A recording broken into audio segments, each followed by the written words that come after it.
Ser Podcast. Hola, soy Javier Ruiz y esto es Hora 25 de los negocios. Hoy, criptomonedas después del colapso.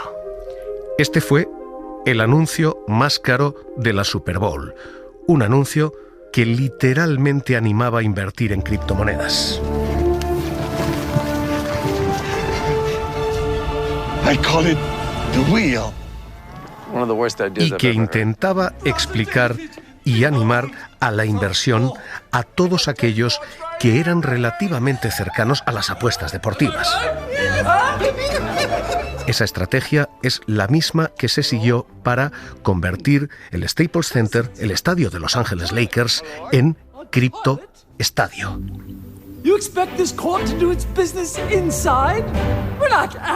Y eso era antes del colapso. Después todo se vino abajo. Bitcoin se ha desplomado en un 64% de su valor en un año. Desde que tocó máximos, allá por los $69.000, ha llegado a cotizar a los 18.000. Ha perdido un 72% de su valor. Y eso es lo que le ha ocurrido a Bitcoin. Ethereum hace un año valía $3.800, hoy vale $1.300. Ha perdido un 64% de su valor y desde que tocó máximos un 82% de su valor. Si alguien entró en aquel pico y sobrevive a día de hoy, ha perdido 8 de cada 10 euros que invirtió. Este ahora mismo es el paisaje de unas criptomonedas que en el caso de Ether ha tenido además una doble caída. El pasado 15 de septiembre intentaba cambiar su algoritmo para evitar fraudes, para garantizar que se casaban las órdenes. Desde que hizo esto, lo que se conoció como The Merger, la fusión, desde ese momento Ethereum ha caído otro 15% adicional. Así que ahora mismo lo que hay es un desplome generalizado ya de todo el universo cripto y de quienes pretendían asegurarlo.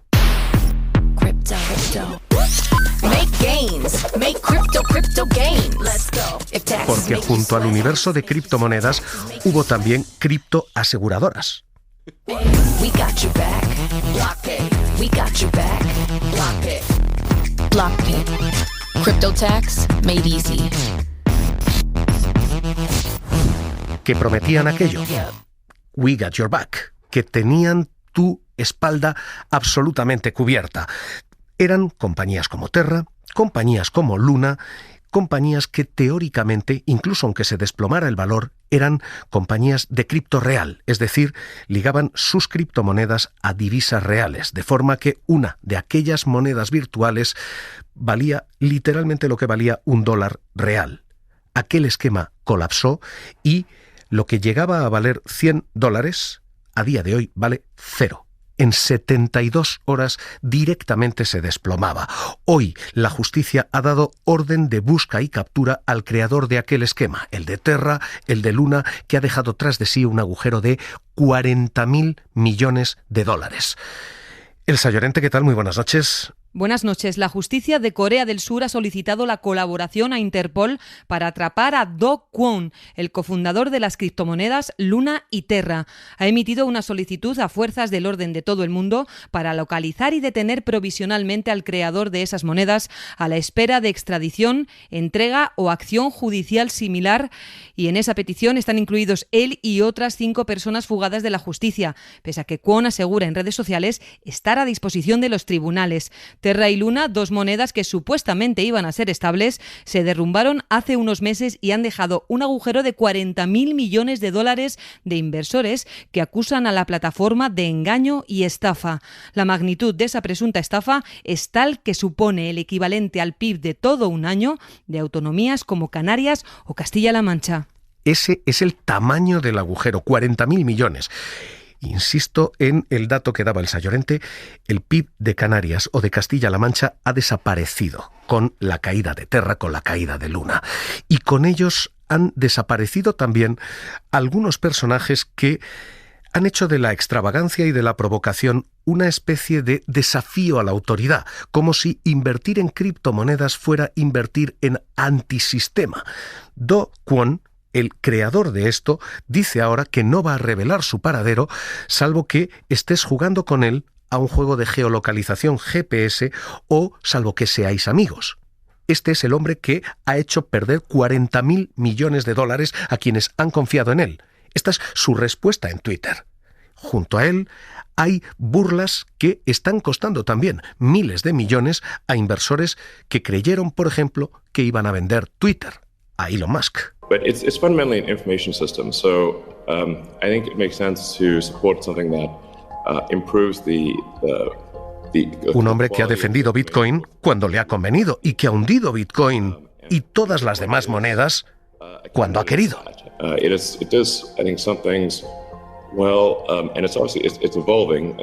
Así que hay una primera conclusión después del colapso de algunas criptomonedas, y es que estas divisas virtuales han dejado claro que había ballenas blancas que mueven el mercado, grandes inversores que han estafado o directamente decepcionado a inversores pequeños que han visto cómo se esfumaba todo su dinero. Esa es una conclusión cerrada ya, eso es un hecho. Hay pequeños inversores que han hecho de sifón hacia los grandes jugadores que se han llevado todo ese dinero. Y esa conclusión está ya establecida. La segunda es la que hoy plantea The Economist. The Economist cuestiona hoy si este invierno que están viviendo las criptomonedas es el último. Si winter is coming.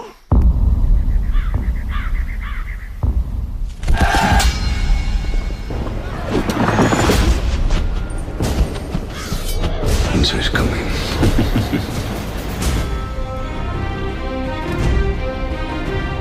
La pregunta y el juego con Juego de Tronos está servido.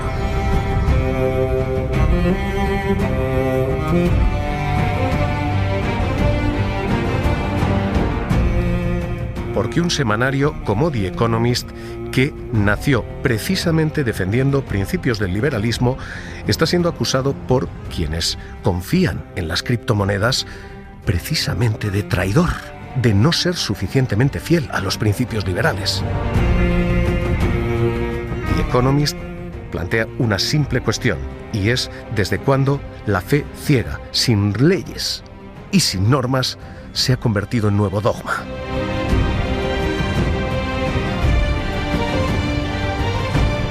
Y esto es lo que parece estar pasando. Esta es la cuestión hoy para nuestra explicación y nuestro explainer.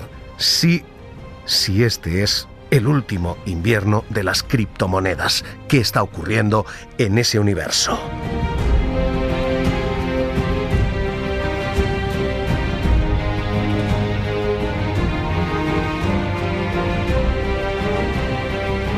¿Qué está pasando?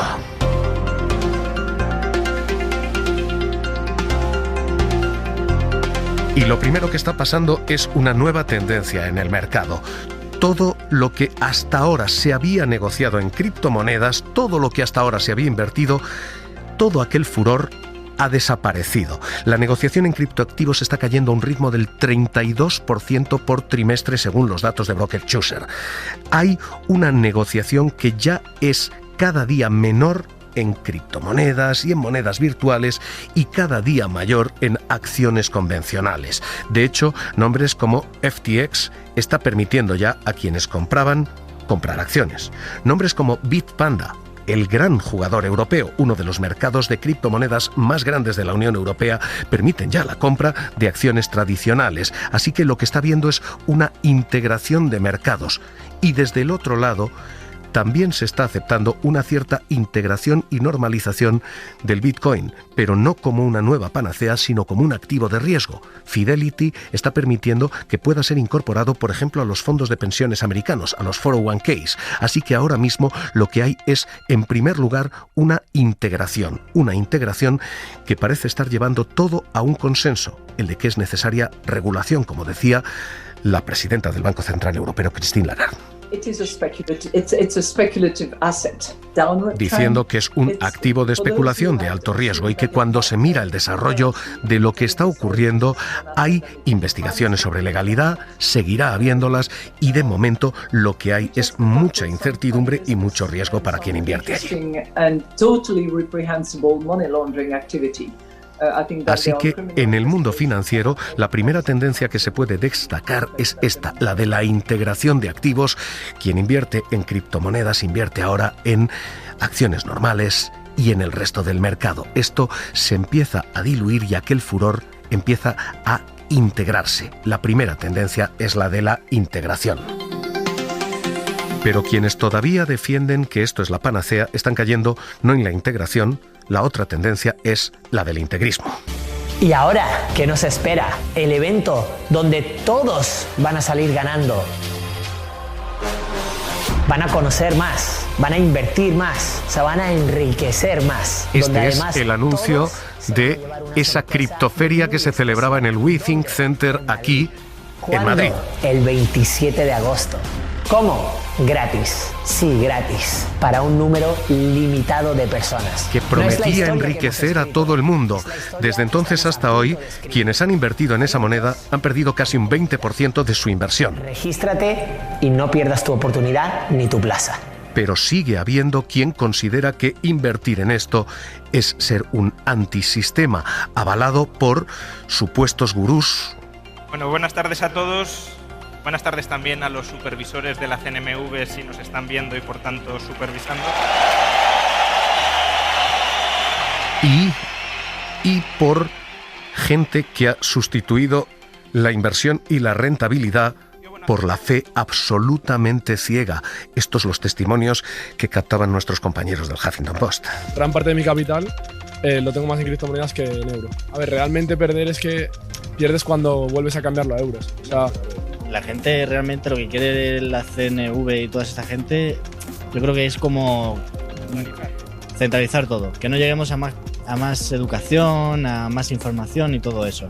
Por eso la CNMV no quiere que esto salga adelante. Creo que está muy bien que informen, pero que informen correctamente. Yo pienso que están cagados, ¿sabes? O sea, esto va a haber un cambio mundial y la verdad que es necesario. Si la CNMV no quiere estar apoyando a ello, lo comprendemos, pero no lo tachéis. Lo de siempre, poniendo pegas. La CNMV viene a decir este tipo de cosas porque no les conviene, porque quieren tener a todo el mundo atado. La CNMV, la Comisión Nacional de Mercado de Valores, advertía de los riesgos de esta inversión ciega. Insisto, a día de hoy y después de haber tocado máximos, 72% de pérdidas, 64% de pérdidas en un año el Bitcoin. Así que hoy tenemos una integración, el Bitcoin se convierte en un activo más y un integrismo. Todavía hay fe ciega ahí fuera.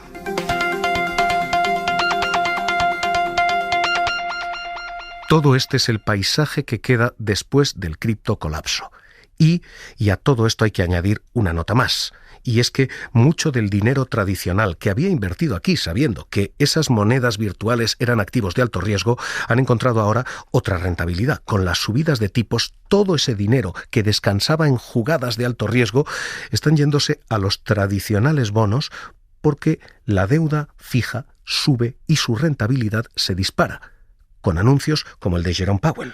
Today, the Federal Open Market Committee raised its policy interest rate by 0.75 percentage point. Con subidas de tipos de interés que hacen simplemente la inversión en un bono segura, tranquila y más rentable. Continuing the process of significantly reducing the size of our balance sheet. Socio director de Analistas Financieros Internacionales, David Cano. ¿Qué tal? Muy buenas noches. Hola, ¿qué tal? Muy buenas noches.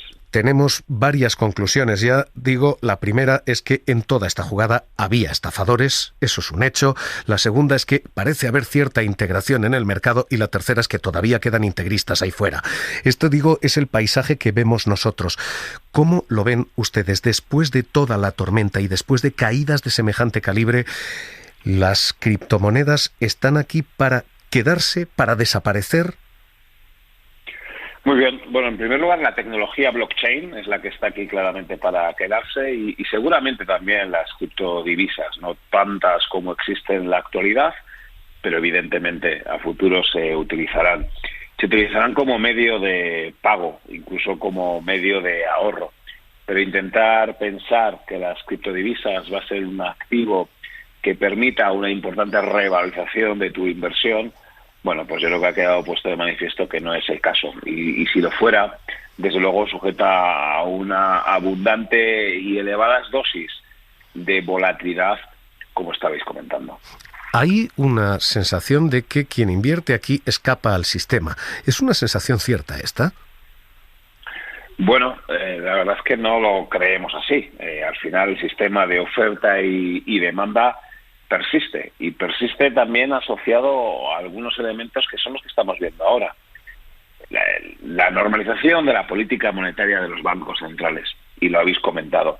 El hecho de que en Estados Unidos los tipos de interés puedan estar en breve en la zona del 3,5%, del 4%, o incluso también en Europa en la zona del 2%, eso reconfigura claramente el atractivo de las criptodivisas, y eso en última instancia también determina el precio de estas, ¿no? Por lo tanto, pensar que es un elemento, que es un mercado que está ajeno a lo que suceda en los mercados más convencionales o a lo que suceda con la política monetaria, bueno, pues está poniendo de manifiesto que no es el caso, y que al final hay una oferta y hay una demanda, y que es muy posible que la demanda tuviera un elemento de, bueno, pues de dosis adicional en los últimos meses, y que ahora esa demanda se está moderando y con ella el precio, ¿no? Por tanto, cualquier activo financiero, como son las criptodivisas, están sujetas a esa función de oferta y de demanda, y parece claro que esta, a su vez, está condicionada por unas políticas monetarias que están siendo mucho más,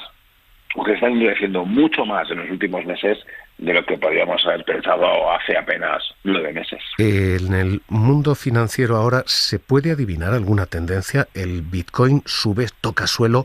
¿Qué perspectiva? ¿O hay posibilidad de divisar perspectiva? Yo creo que hoy tenemos que reconocer que hacer previsiones es tremendamente complicado en variables convencionales, pues mucho más en variables no convencionales como es el precio de las criptodivisas. Pues David Cano, socio director de AFI, gracias por estar esta noche aquí en Hora 25 de los Negocios. Un abrazo. Un abrazo, hasta otra. Adiós. Y con todo esto, esa pregunta, y es ¿qué ocurre ahora con el fin tras el colapso de algunas criptodivisas?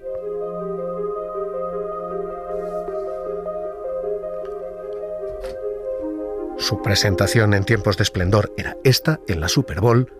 Hoy, en la Super Bowl, hay una gran interrogación pendiente, y es cuál es el futuro de estas monedas. I call it the wheel. Hora 25 de los Negocios, seguimos. Hora 25 de los Negocios. Cadena SER. En los mercados, pendientes de una Reserva Federal que efectivamente va a volver a subir tipos de interés. Pablo Anzola, ¿qué tal? Muy buenas noches. ¿Qué tal? Buenas noches. Y que de momento está destruyendo la calma en los mercados. Un 2% está perdiendo el Dow Jones, casi otro 2% el Standard & Poor's, un 1,6% está perdiendo el Nasdaq. Son caídas de 500 puntos en Wall Street. ¿Y aquí, Pablo?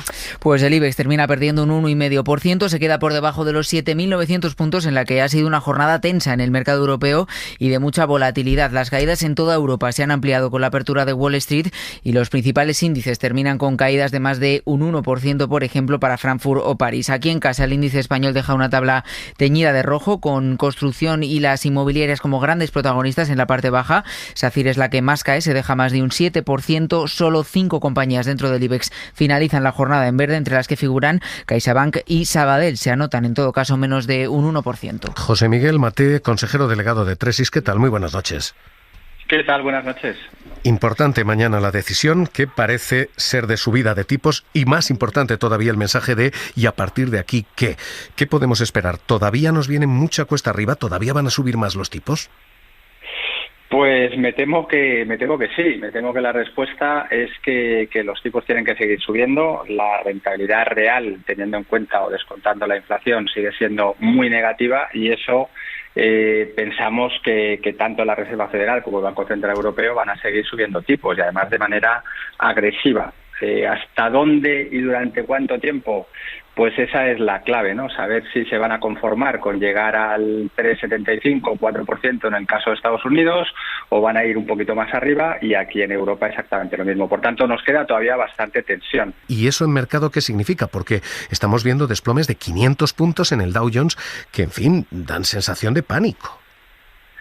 Sí, es lo que es, ¿no?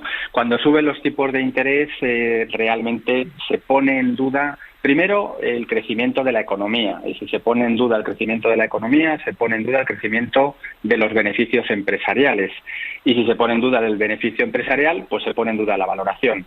¿Cuál es la buena noticia de todo esto? Que ya se ha producido un ajuste muy importante en los mercados. Las caídas de las bolsas son ya muy significativas.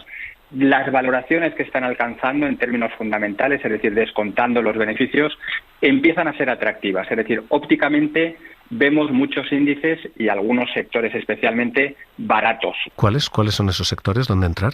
Ahora mismo, por prudencia y por la falta de visibilidad que tenemos respecto a la economía y todas las dificultades que hay para predecir hasta dónde pueden llegar, nuestra sugerencia es invertir en sectores conservadores, lo que tiene que ver con la salud, lo que tiene que ver con aspectos demográficos, con la transición ecológica, que sabemos que va a seguir llegando dinero y que además están muchos de estos valores castigados, son oportunidades, y por supuesto el consumo básico.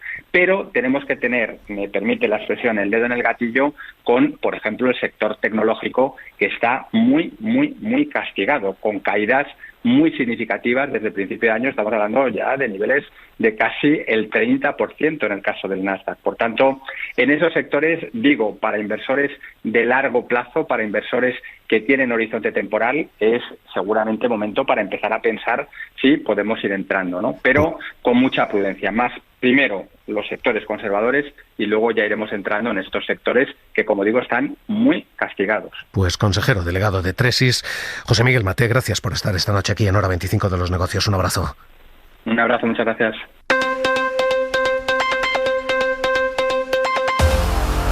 Y hoy tenemos una cita más porque desde hoy se celebra en Feria Valencia Habitat, la Feria Internacional del Mueble y la Iluminación, que este año además coincide con el textil y el hogar. La cita es el termómetro de un sector que está superando la pandemia a tenor de las cifras que presenta el certamen y que expone más de 1 millar de firmas y de marcas de expositores repartidos por 8 pabellones de exposición en los que ha estado Inma Pardo. La edición de este año de Habitat Valencia se presenta como la mayor de la última década, con un crecimiento del 18% en oferta expositiva y una agenda con la presencia de las estrellas internacionales del diseño. Desde la edición de 2012, la Feria del Mueble no presentaba unos registros de este calado. 603 firmas y marcas expositoras, es un 18% de ellas extranjeras, y una ocupación propia de más de 70.000 metros cuadrados, que supone un 8% más. Para el director de Habitat Valencia, Daniel Marco, es la única gran feria europea del sector que crece este 2022 después de la época de la pandemia. Pues sí, la verdad es que tenemos 1.000 firmas expositoras y la verdad es que no hay ninguna feria que haya recuperado el tamaño del 19 y nosotros crecemos, ya te digo, ese 18%, y una feria, la verdad es que impresionante, con la presencia de todos los sectores, de mueble, iluminación, cocina, textil, te quiero decir, una feria de gran formato con la verdad es que con una potencia tremenda. En parte también una de las grandes novedades de esta edición es esa confluencia por primera vez de Habitat Valencia con las otras 2 grandes convocatorias de Feria Valencia relacionadas con el sector: Espacio Cocina Sici y Home Textiles Premium Textil Hogar, que regresa a la capital tras 5 ediciones en Madrid. Y la otra gran novedad de esta edición de Feria Habitat Valencia es situarse en lo que es el centro de las celebraciones que se están desarrollando en el marco de la capital del diseño, que reconoce a la capital mediterránea, a Valencia, como foco mundial del diseño y la innovación. Y forma parte de un criterio de sostenibilidad, ¿no? El producto es sostenible por materiales, porque son productos reciclables, porque todo el mundo está cambiando un poco sus planteamientos para que el producto sea cada vez mejor. Y el diseño forma parte de esto, ¿no? Porque un diseño que puede mantenerse en el tiempo hace que un producto no tenga que ser sustituido, ¿no? Entonces el diseño es parte fundamental de la sostenibilidad y la gran fiesta de la industria, vamos. Y con miles de compradores que están confirmados, que están acudiendo estos 3 días de certamen desde más de 60 países. Hora 25 de los Negocios, seguimos.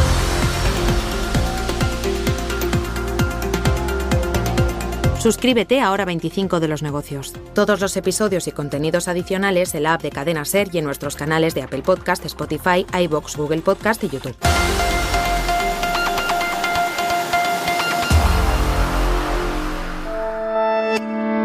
Cadena SER. La radio.